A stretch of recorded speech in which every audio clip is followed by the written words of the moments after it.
There we go. How's it going, RC drivers? Welcome back to the workshop. Hopefully everybody's having a great day. Today is going to be a really good day here because we are going to do some drifting. And we've had some drift cars recently here on the channel. The Kyosho Phaser was one of them, and that is a four-wheel drive drift car with plastic tires. It gives you the drifting feel. It's like power sliding, but it was a lot of fun. It definitely got me hooked into wanting to try more drift cars. And so I went over to Amain, and they have MST cars there. Those are some really good cars from what I've been told, and they have some ready to runs, and I thought it was just going to be the perfect way for me to get into rear wheel drive drifting, true drift cars.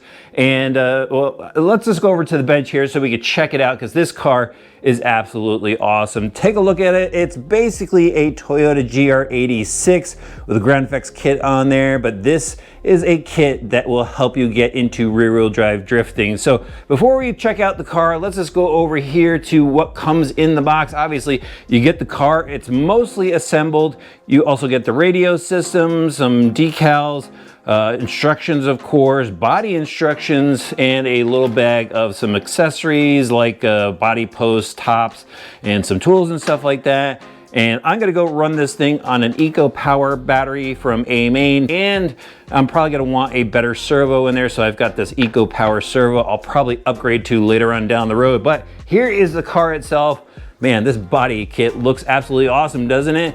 Now, it does require a little bit of work. At least it's painted, mostly decaled. We've got clear windows. Again, the ground effects are just killer on this, you know, wide body fenders and everything. They're not separate pieces, it's all part of the mold. And it actually has head and tail light buckets as well. And that's where some of the work comes in that you're still going to need to do to this car. You're gonna have to cut out those headlight buckets and taillight buckets, two-side tape them to the inside. You're also gonna have to go and put some of the decals on for those light buckets, and you're going to have to drill holes in the body. And I actually didn't want to drill holes in this body. I wanted to go with a magnet kit, and I picked one up. It wasn't from MST, and I just couldn't get it to work. So I said, you know what, I'm just gonna drill the holes because this is my first rear wheel drive drift car. I'm probably gonna toast this body once I start to learn how to drive with it. So, you know, I went and drilled the body holes. But man, this thing looks good. It's got the mirrors for the sides. Love the depth of those headlights. And man, I think a lot of people like this body style. All right, let's pull it off so we can check out the chassis underneath. Now, it is a molded plastic chassis. That was pretty interesting, but it's got this nice top brace up here, almost like a backbone. And so it's actually a pretty rigid chassis. The battery sits in the back here. And then let's take a look at the suspension. So we've got oil-filled shocks front and rear. They are threaded. You can see the front arm is super simple here because it allows us to get that serious steering angle that you want in a rear wheel drive drift car. So check that out. Looks really good. Now let me spin it around to the back. Suspension in the rear is kind of like your standard touring car suspension, lower arms, fixed upper links, again, oil-filled shocks, really good looking stuff for a entry-level drift car. But MST is known for their drift cars all the way up into pro quality. So it's a good brand. All right, let's check out a few other things. The driveline is just in the rear because it's a rear-wheel drive car. So we've got a transmission in the rear. There's your motor, and then let me spin it back around, Greg. There's the spur gear, no slipper clutch or anything like that. At least we got aluminum motor plate, and the axles are metal as well, and the outdrives are even captures, so those don't split on you. Let me see, this is a ready to run. Obviously, I mentioned that before, so it does come with the electronics. It has a standard servo in there for the steering. It looks like your Hobbywing based speed controller and motor setup. It's a 2500 kV motor, so you got a little rip there to get sideways. Nice small receiver, 2 to 3S speed controller. Everything's wired really nicely. And then, and most importantly, is the gyro. The MST gyro is located up top here, and you can go and adjust the sensitivity on there. I heard that's a decent gyro to get started with, but once you really get into it, you might want a different gyro. Again, I'm still kind of learning some of this stuff, but from what I'm seeing here, it looks like this is a great start. And now the big thing is the plastic tires. Obviously, we got some nice drift tires on here, multi-spoke wheels, black chrome, and even behind it, there are brake calipers and brake discs just to set off the look of this, make it look much more scale. Really cool looking car. All right. now it is time to go and drift this thing. So what I've done is I've cleared out my basement and turned my basement into a drift track. You'll see it's a small spot, but I think it's gonna be a great spot to go and have some fun with this so you can see how it drives. All right, let's head over. All right guys, well here it is, my tiny little drift track that I built in my basement, and it's a work in progress. I still have more to do. It's a little on the rough side, but at least I'll get a feel for drifting, and this track will grow a little bit as I grow into this car.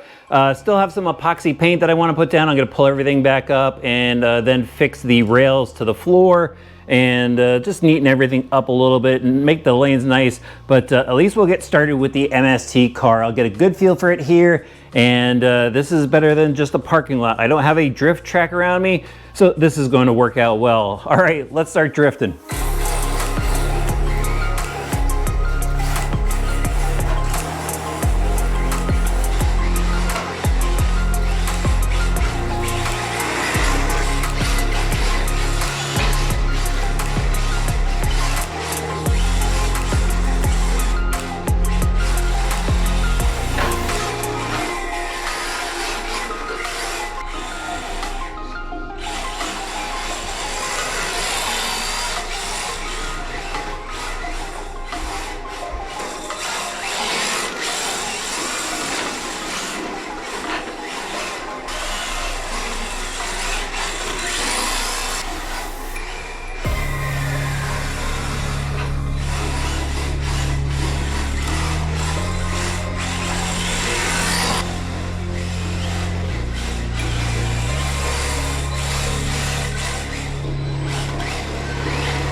So that was my first time ever driving a rear-wheel drive drift car. I've never driven one before. I've never owned one before.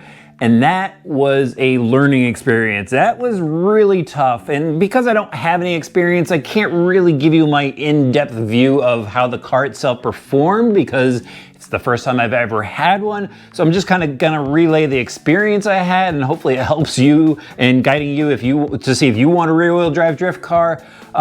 It is a tough drive. There is a lot of throttle control, a lot of steering wheel finesse, and I just have total respect for all those guys that you see on YouTube and TikTok and Instagram, RC Drift Talk. I watch his videos a lot. Total respect for those guys and their driving skill. And you know, I am certainly hooked on this car.